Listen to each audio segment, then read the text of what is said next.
other shows we have for you to enjoy at myclassicradio.net. The Avengers was most certainly not a household name in South Africa prior to the radio series.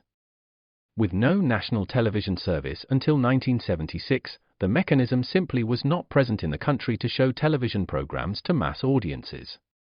While many other countries reveled in the filmed adventures of John Steed and Company, South Africa was not equipped to join in the fun.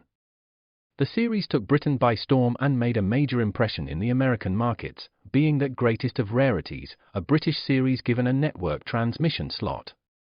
However, as a film series, rather than a videotaped one, The Avengers was able to gain a modicum of exposure in South Africa through film rentals.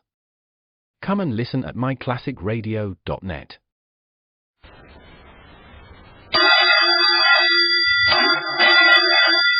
Calling all detectives. Some people will go to any lengths to amuse their party guests, up to and including staging fake burglaries. That is the situation on this page for my casebook, the casebook of Jerry Browning, private detective. It's never good business for a private detective like me, Jerry Browning, to show off in public. The man who walked into my office earned his living by doing just that. I'm Alvin Hartwell, a professional party giver. You put up the dough, I put on the show, with a guarantee to register you in the social register.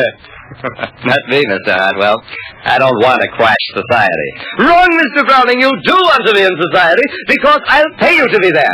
Tomorrow night's the time, the Robertson home is the place, and you are the star attraction. Yeah? And what do I do, juggle? Hartwell grinned. Well, not exactly. This would be a Roomba party. Everybody who's anybody would be present. Object to get the Robertsons accepted by the Bon-Ton. At the moment, there's a slight resistance to them, which is where you figure. Okay. But so far, I don't like anything I've heard, Mr. Hartwell. That's because you haven't heard the crack of the fresh money yet, but you will. Oh, yes, you will. Mrs. Robertson has a strand of superb emeralds, and I'm going to stage a fake robbery during the party, give the guests a thrill, get the Robertsons' names in the papers, and get another detective.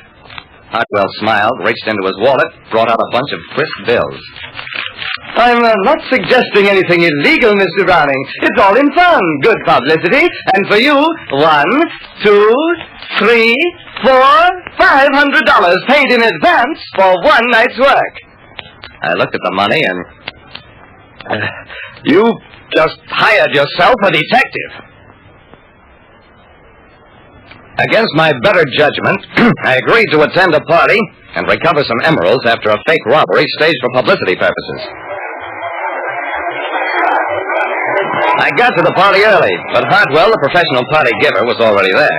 He dragged me over and introduced me to my host and hostess. Robertson looked at me doubtfully. Mr. Browning, what do you think of this fake robbery idea? Personally, Mr. Robertson, I don't like it a bit, but a job's a job. Robertson nodded, mumbled something about Hartwell knowing his business. I took a good look at Mrs. Robertson's emeralds.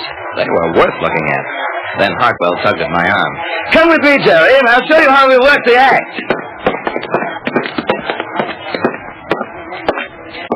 Hartwell led me to a big potted pond directly below where the orchestra, Don Jose and his boys, were setting up their instruments. At midnight, just as the folks are heading into the banquet table in the supper room, somebody will pull the light switch.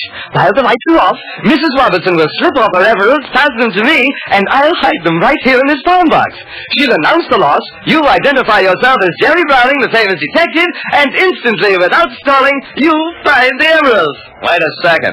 I put on a big grandstand about what a terrific guy I am, and then presto change-o, I find the stuff?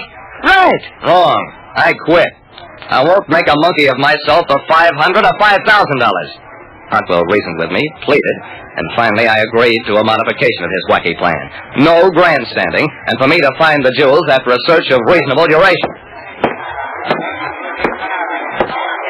We left it at that, and I mingled with the growing crowd. Almost before I knew it, it was midnight. Supper is served. People started to move into the next room.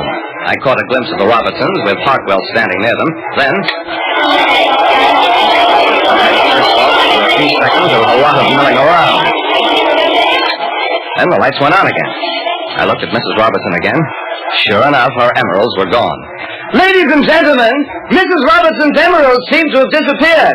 However, we are fortunate to have present Jerry Browning, America's foremost detective. Mr. Browning, will you find Mrs. Robertson's missing emeralds? I tried not to blush, said I'd be glad to look for the stuff. I asked people nearby a few perfunctory questions. Then, I suggest that everybody go in for supper and I'll try to find the necklace, which I think is hidden in this room.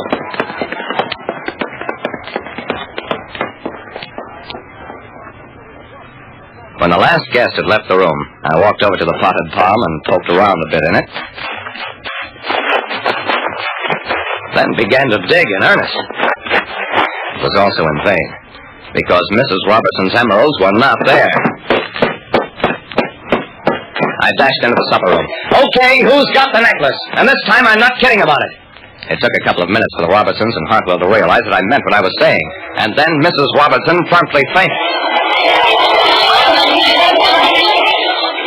I paid no attention to her. I'll still consider it a joke if whoever has the necklace will hand it over this second. Otherwise, everybody gets searched. Hartwell jumped up. You can't search these people. They're the cream of society. Cream of skim milk. They all get searched. And that includes you, Hartwell. That's when Robertson spoke up. Mr. Browning, I'm sure there's been a mistake. I will personally vouch for all my guests, including Mr. Hartwell. If you cannot find the necklace where it has perhaps been dropped, then I'm willing to consider the matter closed and to relieve you of further responsibility. Huh? It was a nice gesture. And watching his face as he spoke, I was positive that he wasn't kidding. The necklace was really gone, and he meant to take the loss rather than embarrass his guests. I walked on back to the ballroom.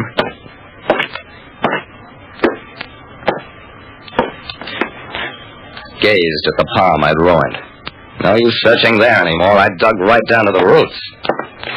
My eyes wandered up to the musician's platform where Don Jose, the band leader, was packing away some instruments.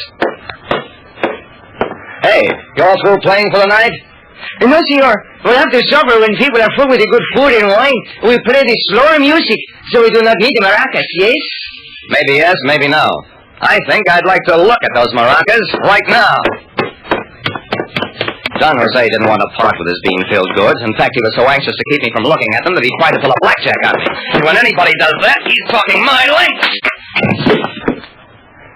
Yep, the necklace was inside one of the maracas. Don Jose had overheard me talking with Hartwell and decided to acquire a nice necklace for himself, so he snatched it out of the palm box the moment Hartwell dropped it there.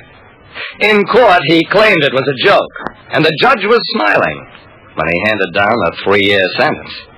As for Robertson, he got such a newspaper play for his big gesture in vouching for his guests that society took him and his wife right in. Maybe that's good. I wouldn't know. What I do know is, like I said, when you do tricks to be the life of the party, always make sure you're not being a party to crime.